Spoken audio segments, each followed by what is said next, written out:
당신이 버린 쓰레기가 당신의 왕국을 무너뜨린 소감은 어떻습니까? 재벌가 안방을 뒤흔든 한 남자의 차가운 복수. 대한민국이 사랑한 국민 배우 오수련, 그녀에게는 세상 누구도 몰랐던 비밀이 있었습니다. 35년 전 성공을 위해 갓난아들을 보육원에 버린 것. 그리고 버려진 아이는 수백억 자산가가 되어 돌아옵니다. 이제 그 이야기를 시작하려 합니다. 1988년 서울 마포구 합정동. 낡은 연립주택 3층짜리 건물 중 가장 작은 방에 한 여자가 살고 있었습니다. 이름은 오수미. 26살. 배우 지망생이었습니다. 하루에 두 끼를 먹는 날이 많았고 겨울에는 전기장판 하나로 버텼습니다. 그러나 그녀에게는 야망이 있었습니다. 가난이 부끄럽지 않았습니다. 지금 이 상황이 영원하지 않을 것이라는 믿음이 있었습니다. 방 한쪽 벽에는 당시 최고 인기 드라마의 포스터가 붙어 있었습니다. 주연 배우의 얼굴 위에 자신의 사진을 잘라 붙여놓은 것이었습니다. 유치했지만 진심이었습니다. 오수미는 그 사진을 매일 아침 보며 다짐을 했습니다. 반드시 저 자리에 선다고. 그해 여름 오수미에게 뜻밖의 일이 생겼습니다. 단역 오디션에서 만난 남자와 짧은 사랑을 했습니다. 남자의 이름은 최동수. 씩씩하고 말이 없었고 오수미를 잘 챙겼습니다. 그러나 그 역시 가진 것 없는 사람이었습니다. 지방에서 올라온 막노동 일용직. 둘은 5개월을 사귀었고 그 끝에 오수미는 임신을 알았습니다. 최동수는 결혼하자고 했습니다. 오수미는 사흘을 고민했습니다. 사흘이 지난 후 그녀는 대답했습니다. 나는 배우가 될 거야. 아이는 내가 키울게. 혼자서. 오수미가 말했습니다. 최동수는 그 말의 무게를 이해하지 못한 채 떠났습니다. 그리고 다시 연락이 없었습니다. 오수미는 그게 차라리 잘 됐다고 생각했습니다. 짐이 하나 줄었으니까요. 그 생각이 이미 아이에게 닥칠 일의 예고였습니다. 1989년 봄 아들이 태어났습니다. 오수미는 아들의 이름을 최준호라고 지었습니다. 아버지 성을 따르게 한 것은 그나마의 양심이었는지 아니면 훗날을 위한 계산이었는지 그것은 알 수 없었습니다. 아이는 건강했고 울음이 컸고 밥을 잘 먹었습니다. 오수미는 석 달간 아이를 돌보았습니다. 그 석 달이 그녀가 아들과 함께 산 전부였습니다. 이유는 오디션이었습니다. 당시 최고의 프로덕션에서 신인 발굴 오디션을 진행했습니다. 오수미가 그토록 기다려온 기회가 왔습니다. 아이를 맡길 사람이 없었습니다. 돈도 없었습니다. 그러나 기회는 기다려주지 않는다고 그녀는 판단했습니다. 이후에 다시 찾겠다고, 성공하면 더 좋은 환경을 만들어주겠다고 그녀는 스스로를 설득했습니다. 아이를 인근 보육원에 맡기던 날 오수미는 울지 않았습니다. 아이가 울었습니다. 오수미는 돌아보지 않았습니다. 그것이 이 이야기의 시작이었습니다. 오수미의 오디션 결과는 합격이었습니다. 이후 그녀의 이야기는 드라마 같았습니다. 아니, 드라마 그 자체였습니다. 단역에서 조연으로, 조연에서 주연으로. 1993년 방영된 드라마 한 편이 대박을 쳤습니다. 오수미는 그 작품의 여주인공이었습니다. 시청률 48%. 전국 안방을 사로잡은 그 드라마로 오수미는 단숨에 최고 스타가 되었습니다. 이름을 예명으로 바꾸었습니다. 오수련이라는 이름으로. 수련? 진흙 속에서 피어나는 꽃. 그녀는 그 이름을 정말 좋아했습니다. 진흙 속에서 피어났다고 생각했으니까요. 그러나 그 진흙 속에 무엇을 묻어두고 왔는지는 아무도 몰랐습니다. 1996년 오수련은 결혼했습니다. 상대는 한국 굴지의 제약그룹 한광제약의 회장 아들 방태웅이었습니다. 나이는 12살이 많았지만 온화했고 오수련을 존중했습니다. 무엇보다 집안이 탄탄했습니다. 세상이 박수를 쳤습니다. 스타와 재벌의 결혼. 그 시절에는 꿈 같은 이야기였습니다. 결혼식 날 오수련의 얼굴은 완벽하게 행복해 보였습니다. 그러나 그날 밤 그녀는 혼자 화장실에 들어가 거울을 오래 바라보았습니다. 눈빛 속 깊은 곳에 석 달밖에 보지 못한 아이의 얼굴이 있었습니다. 그녀는 거울을 등지고 나왔습니다. 그 기억도 그 죄책감도 이제는 문을 닫을 시간이었습니다. 방태웅과의 사이에서 딸이 둘 생겼습니다. 첫째 방지연, 둘째 방지은. 오수련은 두 딸을 극진히 키웠습니다. 좋은 학교, 좋은 옷, 좋은 것들. 아이들이 원하는 것이면 무엇이든 들어주었습니다. 주변에서는 그녀를 훌륭한 엄마라고 했습니다. 오수련 씨처럼 자식 교육 잘 시키는 연예인도 없죠. 두 딸 다 품성이 얼마나 반반한지. 여성 잡지 인터뷰에서 기자가 말했습니다. 오수련은 미소를 지으며 대답했습니다. 아이들이 내 전부입니다. 두 딸을 위해서라면 뭐든 할 수 있어요. 오수련이 카메라를 향해 말했습니다. 그 말을 하는 순간 그녀의 손가락이 미세하게 떨렸습니다. 카메라는 그것을 담지 않았습니다. 오수련의 사회적 위치는 계속 높아졌습니다. 은퇴 후에는 방광제약의 사회공헌재단 이사장 자리를 맡았습니다. 아동복지, 미혼모 지원, 보육환경 개선. 그녀가 앞장서는 사업들이었습니다. 사람들은 그 모습을 보고 감동했습니다. 과거를 버리고 싶은 사람이 가장 열심히 하는 것이 있습니다. 그것은 바로 그 과거와 관련된 선행입니다. 죄를 닦으려는 것인지 아니면 덮으려는 것인지 그 경계는 자신만이 압니다. 최준호는 보육원에서 자랐습니다. 마포구에서 경기도 광주로 옮겨진 보육원이었습니다. 원장 선생님은 엄했지만 공정했습니다. 준호는 조용한 아이였습니다. 말이 적었고 먼저 나서지 않았으며 혼자 책 읽는 것을 좋아했습니다. 밤에 가끔 울었습니다. 왜 우는지 스스로도 몰랐습니다. 엄마 얼굴을 기억하지 못했습니다. 기억이 시작되기 전에 버려졌으니까요. 그러나 몸이 기억하는 감각이 있었습니다. 따뜻한 것, 안겨있던 것, 누군가의 숨소리가 곁에 있던 것.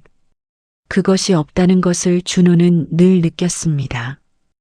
허전함이라고 불러야 하는지, 외로움이라고 불러야 하는지, 그 단어조차 어릴 때는 몰랐습니다. 준호가 12살 되던 해 보육원에 신입 아이가 들어왔습니다. 소민이라는 여자아이였습니다. 5살. 울음이 많고 먹는 것을 좋아하고 누군가 안아주면 금방 잠들었습니다. 준호는 소민을 돌봤습니다. 밥을 먹여주고 이야기를 읽어주고 밤에 울면 옆에 앉아 있어 주었습니다. 보육원 원장이 말했습니다. 준호야, 너 나중에 뭐가 되고 싶어?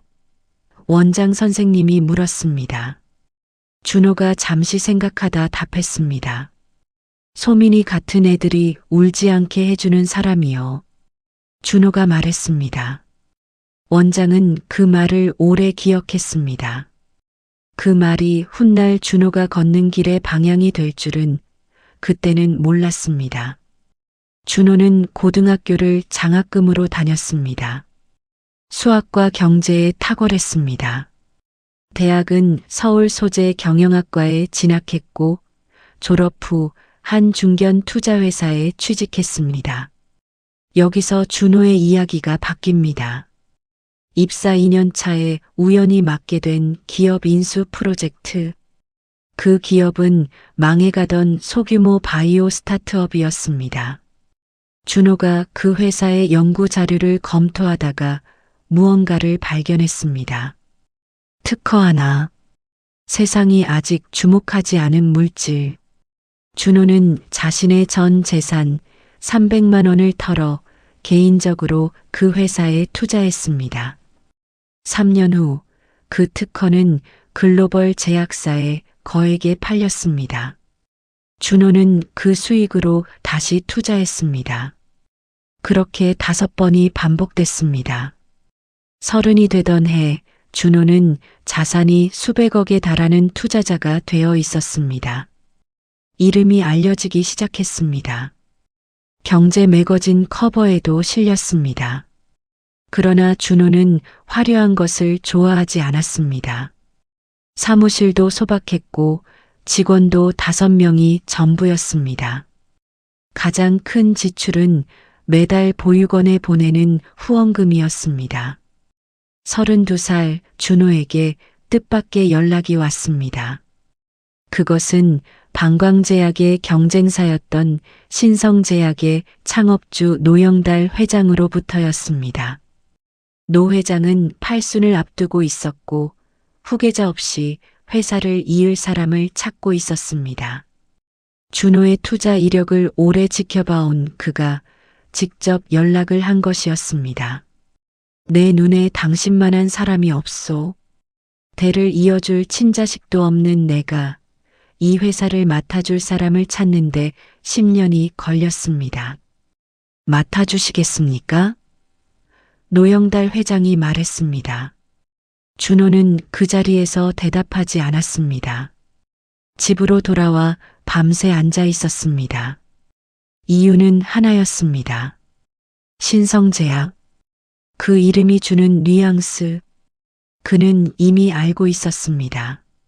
신성제약의 최대 경쟁사가 방광제약이라는 것을, 그리고 방광제약의 회장 부인이 오수련이라는 것을, 그리고 오수련의 원래 이름이 오수미라는 것을, 그리고 오수미가 1989년 봄에 마포구 보육원에 아들 하나를 맡겼다가 사라졌다는 것을, 그 아들의 이름이 최준호라는 것을.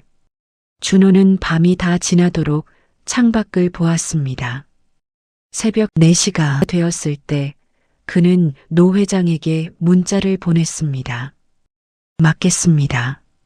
준호가 말했습니다. 준호가 신성제약의 후계자로 이름을 올린 것은 그 다음 해 봄이었습니다. 업계에서 화제가 되었습니다. 보육원 출신의 투자자가 제약 대기업의 후계자가 된 것. 미담이 되었습니다. 매체들이 달려들었습니다. 준호는 인터뷰를 모두 짧게 마쳤습니다. 부모님에 대한 이야기는 하지 않겠습니다. 저는 앞만 보는 사람입니다. 준호가 기자에게 말했습니다. 그 말 한마디가 기사마다 굵은 글자로 실렸습니다. 사람들은 그것을 보육원 출신의 처연한 다짐으로 읽었습니다. 그러나 그 말의 진짜 의미는 아무도 몰랐습니다. 방광제약 이사회에서는 신성제약의 새 후계자 소식이 보고 자료로 올라왔습니다. 방태웅 회장이 그 자료를 훑다가 멈추었습니다. 최준호, 보육원 출신이라고? 방태웅 회장이 말했습니다. 예, 투자 실적이 탁월한 인물입니다. 노영달 회장이 직접 낙점했다고 합니다. 임원이 보고했습니다. 방태웅이 자료를 덮었습니다. 좀 더 알아봐요. 방태웅이 짧게 말했습니다. 그날 저녁 방태웅이 오수련에게 그 이야기를 꺼냈습니다. 신성제약 세 사람 들었어? 최준호라고 젊은 친구인데 꽤 인상적인 사람이라더군. 방태웅이 말했습니다. 오수련은 그 이름을 듣는 순간 식탁 위에 젓가락을 놓쳤습니다. 젓가락이 바닥에 떨어지며 소리를 냈습니다. 왜 그래? 방태웅이 물었습니다. 아무것도 아니야. 그냥 손이 미끄러졌어. 오수련이 웃으며 말했습니다. 그러나 그 웃음이 조금 늦었습니다. 방태웅은 그것을 눈치채지 못했지만 오수련의 심장은 빠르게 뛰고 있었습니다. 최준호, 최시성, 보육원 출신, 서울 마포. 그녀는 숫자를 계산했습니다. 1989년생, 지금 35. 그녀가 아는 35짜리 최씨 아이가 딱 하나 있었습니다. 그날 밤 오수련은 옛날 서류를 꺼냈습니다. 오래된 봉투 하나, 안에는 보육원 입소 확인서 한 장이 들어 있었습니다. 1989년 4월 마포구 소재 성광보육원, 최준호, 생후 3개월. 오수련은 그 종이를 오래 들여다보았습니다. 그리고 불태우려다 그러지 못했습니다. 서랍 깊숙이 넣었습니다. 버리지도 못하고 꺼내지도 못하는 것. 그것이 그녀의 죄책감의 형태였습니다. 준호는 신성제약 취임식 이후에도 한동안 오수련 앞에 나타나지 않았습니다. 서두르지 않았습니다. 그는 먼저 3가지를 했습니다. 첫째, 신성제약의 구조를 완전히 파악했습니다. 둘째, 방광제약의 약점을 분석했습니다. 셋째, 오수련의 일정, 인맥, 재단 운영 방식, 대회 이미지의 핵심 요소들을 조용히 연구했습니다. 그는 단칼에 베지 않으려 했습니다. 느리게, 정확하게.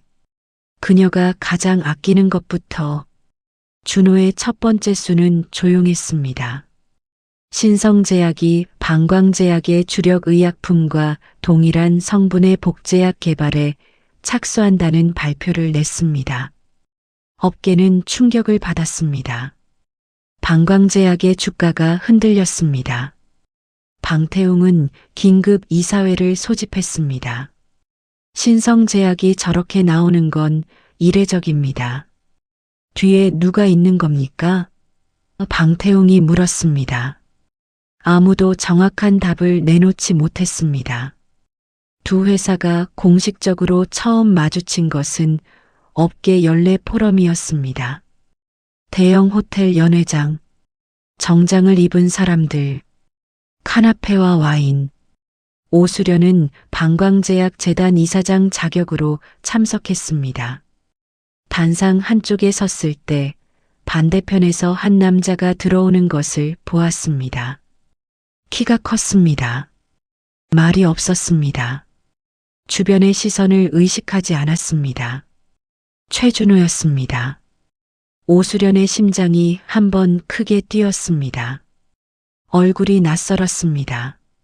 그러나 뭔가 눈매의 어떤 선, 입술 아래 작은 점, 자신이 오래 봐온 거울 속 얼굴의 어딘가와 닮았습니다. 오수련은 시선을 거두었습니다. 아니야. 그냥 닮은 사람이야. 아닐 거야. 설마. 그 안에서 오래된 죄책감이 빠르게 일어섰다가 다시 앉았습니다. 준호는 그 자리에서 오수련을 바라보았습니다. 그의 눈빛은 달랐습니다. 낯설미 없었습니다. 그는 이 여자를 사진으로 수백 번 보았습니다. 드라마로, 기사로, 방송으로. 그러나 직접 보는 것은 처음이었습니다. 그는 마음속에서 무언가가 올라오는 것을 느꼈습니다. 분노인지 아니면 이상하게도 슬픔인지 준호는 그 감정을 즉시 내려놓았습니다.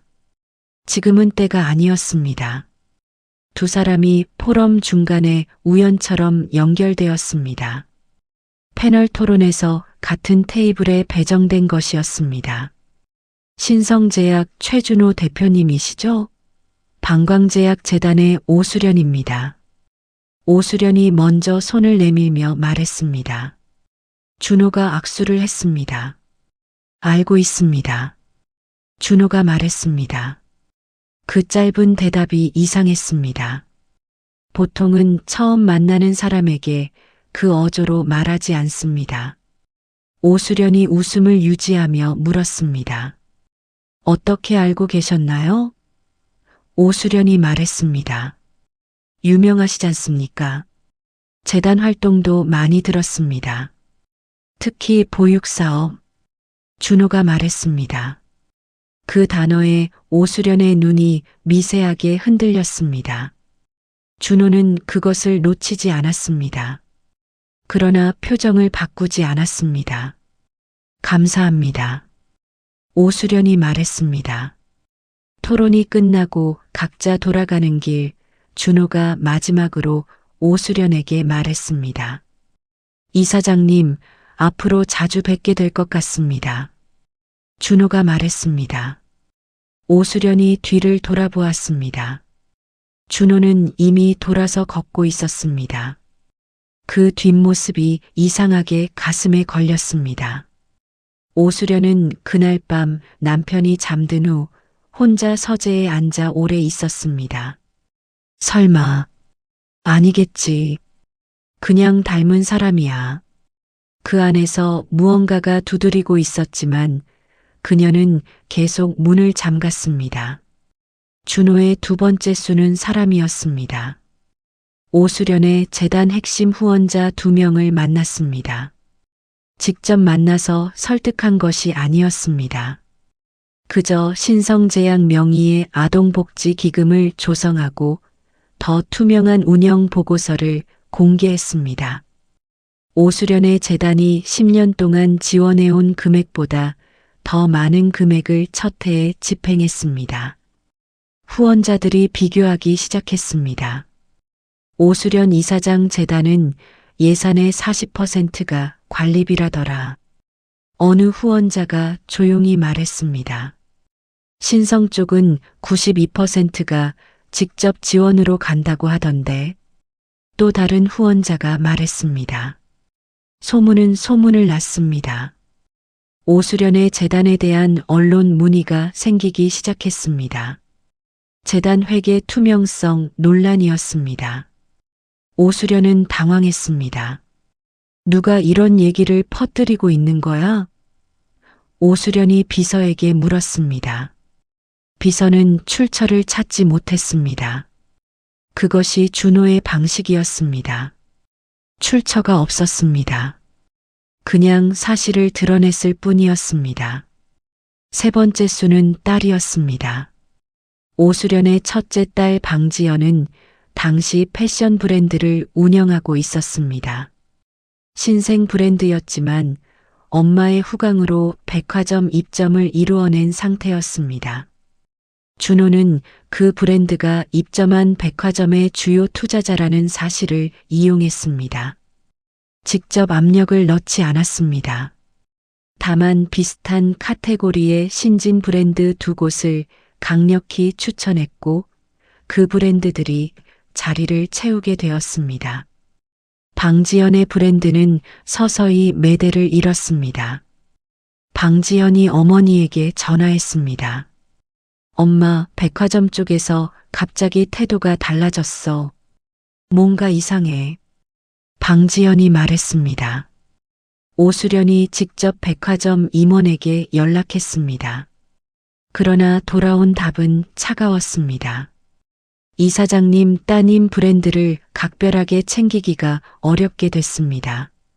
저희도 투자자 의견을 무시할 수는 없어서요. 임원이 조심스럽게 말했습니다. 투자자가 누굽니까? 오수련이 물었습니다. 최준호 대표님 쪽입니다.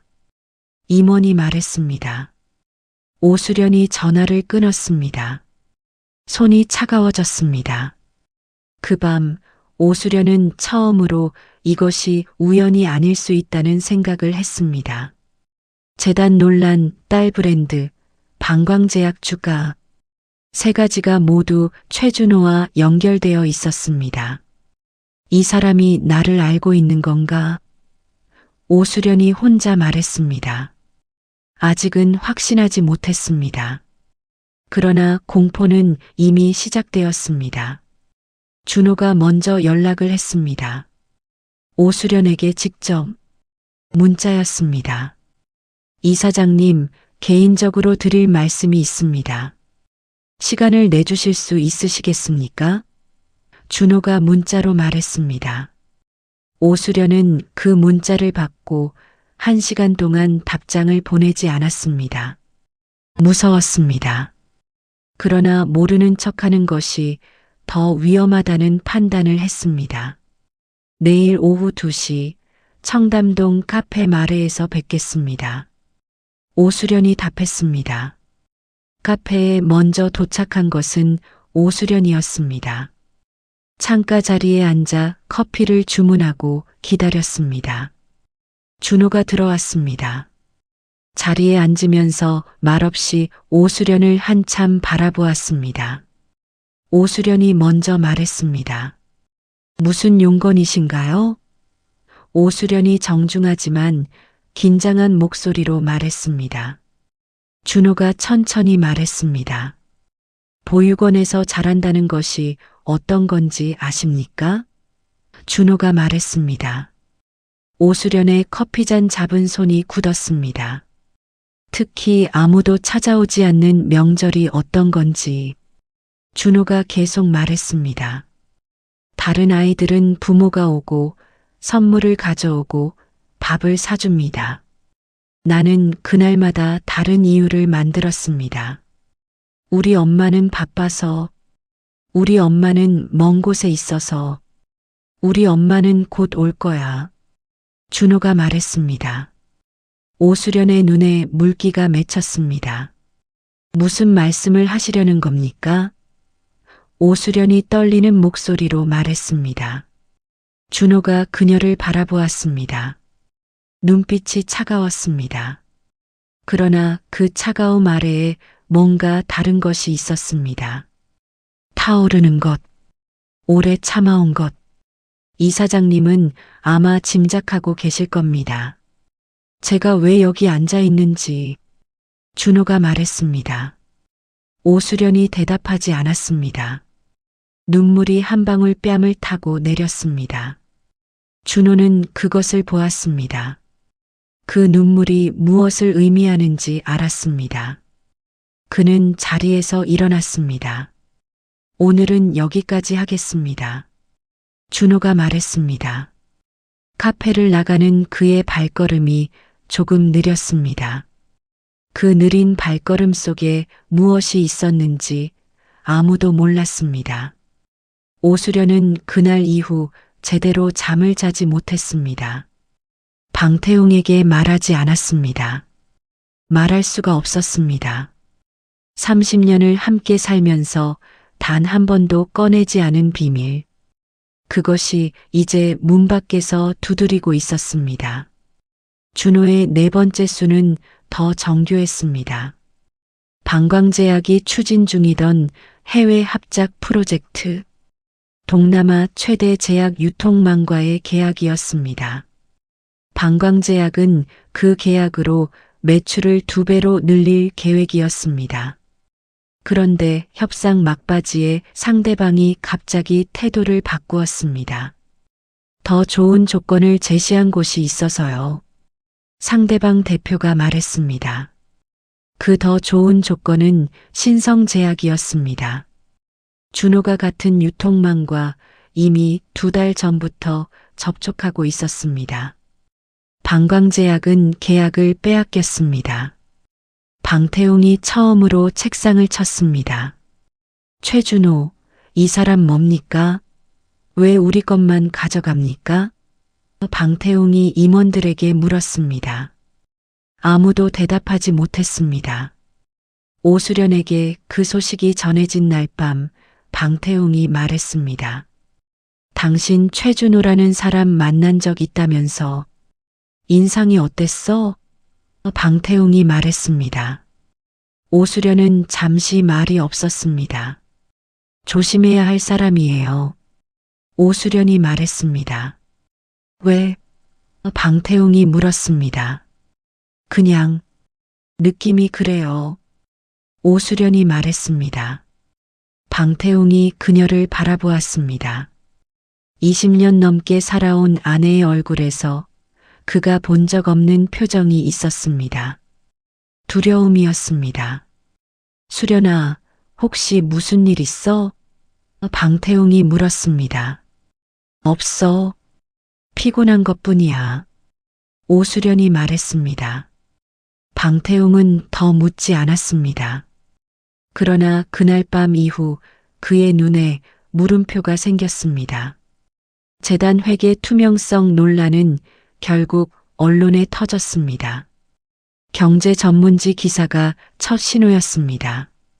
이어서 방송 뉴스가 받았습니다. 오수련이 이사장을 맡아온 재단의 수년치 예산 집행 내역이 공개되었고 그중 상당 부분이 재단과 무관한 곳에 쓰였다는 의혹이 제기되었습니다. 사실 그 의혹은 준호가 심은 것이 아니었습니다. 준호는 단지 그것을 들여다볼 수 있게 작은 문 하나를 열었을 뿐이었습니다. 실제로 재단 내부에 문제가 있었습니다. 오수련이 만든 문제가 아니었지만 오수련이 책임자였습니다. 저는 몰랐습니다. 담당자들이 알아서 처리한 것이고 저는 큰 방향만 결정했을 뿐입니다. 오수련이 기자회견에서 말했습니다. 그 발언이 또 문제가 되었습니다. 책임 회피라는 말이 나왔습니다. 오수련의 이름 앞에 처음으로 부정적인 수식어가 붙기 시작했습니다. 준호가 두 번째로 오수련을 불렀습니다. 이번에는 신성제약 집무실이었습니다. 오수련이 그 건물에 들어서는 것 자체가 항복처럼 보였습니다. 그녀는 알고 있었습니다. 이 싸움에서 자신이 지고 있다는 것을, 그러나 더 이상 도망칠 수 없다는 것도. 준호의 집무실은 소박했습니다.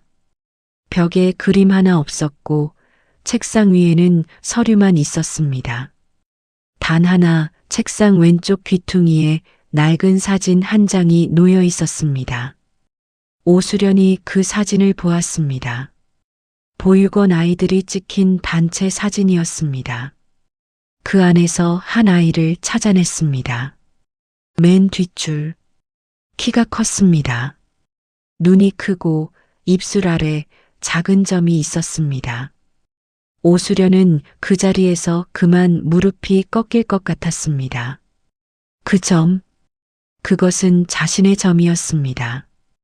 오수련의 왼쪽 턱 아래에도 같은 점이 있었습니다.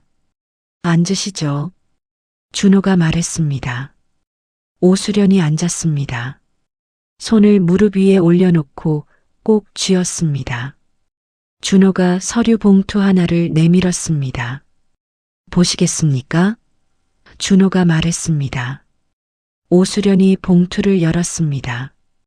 DNA 검사 결과서가 있었습니다. 거부 반응 없이 읽어 내려갔습니다. 읽으면서 눈물이 떨어졌습니다. 소리 없이. 언제부터 알았습니까? 오수련이 말했습니다. 30살에 알았습니다. 어렸을 때 원장 선생님이 제게 말씀해 주셨습니다. 저를 맡긴 사람이 보육원을 뛰쳐나가듯 나가면서 배우가 될 거라고 말했다고. 준호가 말했습니다. 오수련이 눈을 감았습니다. 그래서 신성제약을 맡은 겁니까? 오수련이 물었습니다. 처음에는 그랬습니다. 준호가 말했습니다. 그 두 글자, 처음에는 오수련을 멈추게 했습니다. 지금은 다릅니까? 오수련이 물었습니다. 준호가 창밖을 보았습니다. 잠시 말이 없었습니다. 그 침묵이 생각보다 길었습니다. 이사장님, 준호가 말했습니다. 저는 이 자리에 복수를 하러 온 것이 맞습니다. 당신이 쌓아온 것들을 하나씩 내려보내는 것, 그것이 계획이었습니다. 준호가 말했습니다. 오수련이 눈을 떴습니다.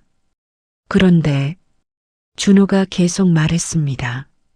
막상 이 자리에 앉으니까 모르겠습니다. 준호가 말했습니다. 준호의 목소리가 처음으로 흔들렸습니다. 30년 동안 쌓아온 돌덩이 같던 감정이 조금 무너지는 소리였습니다. 준호가 자리에서 일어났습니다. 창가로 걸어갔습니다. 서울 시내가 내려다 보였습니다. 그는 등을 오수련에게 두고 말했습니다. 보육원에서 명절에 혼자 있을 때마다 생각했습니다. 엄마가 어떤 사람일까? 좋은 사람일까? 나쁜 사람일까? 준호가 말했습니다. 오수련이 입술을 깨물었습니다. 자라면서 알았습니다. 당신이 성공했다는 것을, 그리고 나를 지운 채로 살고 있다는 것을. 준호가 말했습니다. 그때부터 결심했습니다.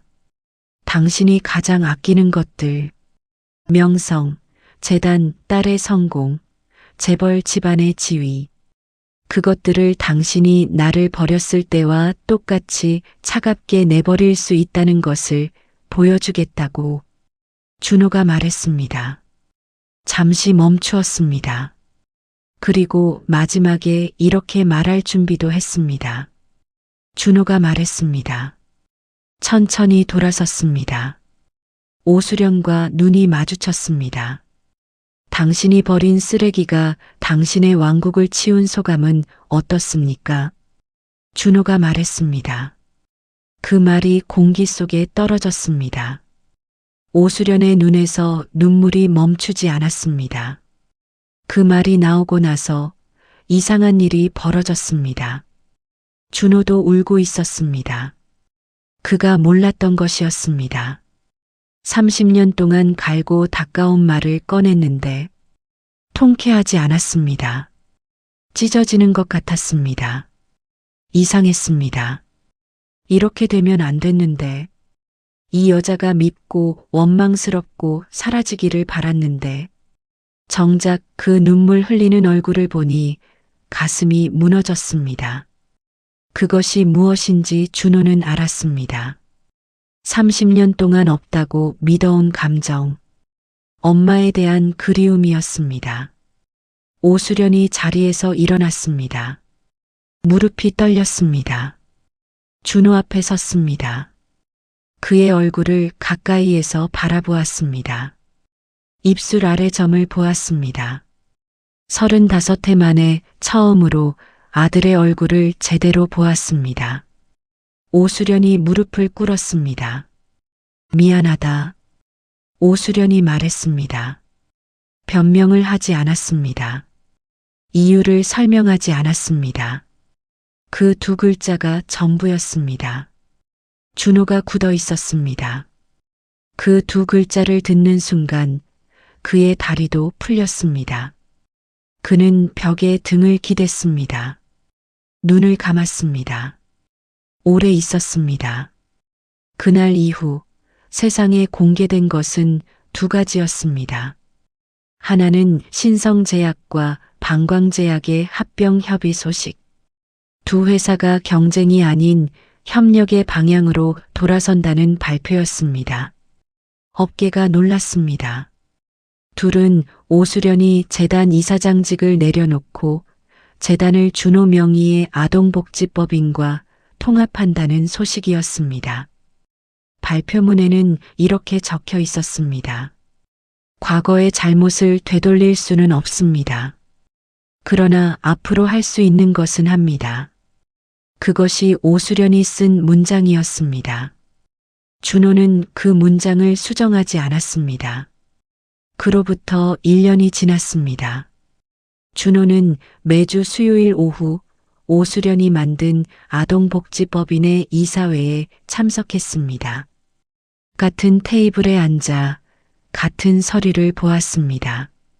여전히 말이 많지 않았습니다. 오수련도 말이 많지 않았습니다. 그러나 회의가 끝난 후 가끔 같이 커피를 마셨습니다. 대화는 짧았습니다. 사무실 어떻습니까? 오수련이 말했습니다. 잘 돌아가고 있습니다. 준호가 말했습니다. 밥은 챙겨 먹어요? 오수련이 말했습니다. 준호가 커피잔을 내려다보며 잠시 있었습니다. 먹고 있습니다. 준호가 말했습니다. 어색했습니다. 서툴렀습니다. 30년의 공백을 커피 한 잔으로 채울 수는 없었습니다. 그러나 그 커피 한 잔이 있었습니다. 그것이 없는 것보다는 나았습니다. 방태웅은 모든 것을 알게 된 후에 오래 앉아 있었습니다. 분노도 있었고 배신감도 있었습니다. 그러나 그는 20년을 함께 살아온 아내의 얼굴을 알고 있었습니다. 왜 나한테 말 못했어? 방태웅이 물었습니다. 무서웠어요. 당신이 등을 돌릴까봐. 오수련이 말했습니다. 방태웅이 긴 한숨을 내쉬었습니다. 그 아이한테는 내가 뭐라고 해야 하나? 방태웅이 말했습니다. 오수련이 대답하지 않았습니다. 방태웅이 다시 말했습니다. 다음에 같이 밥 한번 먹자고 해요. 방태웅이 말했습니다. 오수련이 눈물이 날 것 같아 고개를 숙였습니다. 방지연이 준호에게 연락을 해온 것은 그의 겨울이었습니다. 오빠라고 불러도 될까요? 방지연이 말했습니다. 준호가 잠시 있다가 답했습니다. 아직은 어색하니까 이름으로 부르세요. 준호가 말했습니다. 방지연이 웃었습니다. 네. 준호 씨. 방지연이 말했습니다. 그것도 나쁘지 않았습니다. 준호는 저녁에 혼자 차를 몰고 경기도 광주로 향했습니다. 오래된 보육원 앞에 차를 세웠습니다. 건물이 새로 지어져 있었습니다. 준호가 후원한 돈으로 몇 해 전에 지어진 새 건물이었습니다. 창문에서 불빛이 새어나왔습니다. 아이들이 있다는 뜻이었습니다. 준호는 차에서 내리지 않았습니다. 창문 불빛을 오래 바라보았습니다. 12살 때 소민이에게 밥을 먹여주던 기억이 났습니다. 소민이 잠들면 머리맡에 앉아있던 기억이 났습니다. 그 아이들이 지금도 있었습니다. 그 아이들 곁에 이제는 자신이 만든 안전망이 있었습니다. 그것으로 충분했습니다. 준호가 차를 돌렸습니다. 서울로 향하는 길에 라디오를 켰습니다. 오래된 노래가 흘러나왔습니다. 그는 노래를 들으며 천천히 달렸습니다. 눈물이 나오려는 것을 느꼈지만 닦지 않았습니다. 그냥 두었습니다. 오래 참아온 것이 녹는 데는 시간이 걸립니다. 그것으로 충분했습니다. 오늘의 이야기는 여기까지입니다. 감사합니다.